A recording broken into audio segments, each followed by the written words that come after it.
Unfortunately बहुत ही ये सानिया है कि टेररिज्म वापस आ रहा है। कल बलूचिस्तान में खाली जो है वो 8 धमाके हुए हैं।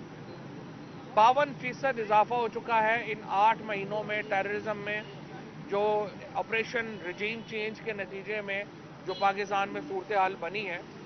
और उसके बाद इसमें 270 से ज़्यादा लोग शहीद हो चुके हैं और तकरीबन जो है वो 550 के करीब लोग जो हैं वो ज़ख्मी हैं।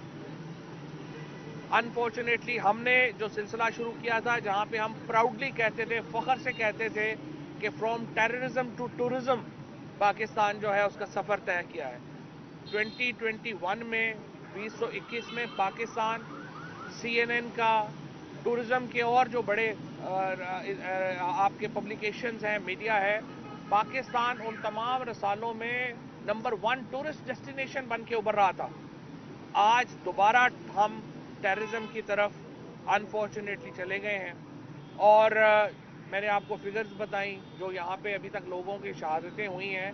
आज अमेरिका ने और यूरोपीय यूनियन ने अपने एम्बेसडर्स को और अपनी एम्बेसी की टीम को ये कहा है कि वो इस्लामाबाद में भी बाहर ना निकलें और जो इस्लामाबाद के 5 स्टार होटल्स हैं वहाँ पे जाने से उन्हें रोक दिया गया है। ये वो 8 महीने का सफ़र है जो पाकिस्तान के शहरियों के ऊपर इस ऑपरेशन रिजीम चेंज के नतीजे में लादा गया है।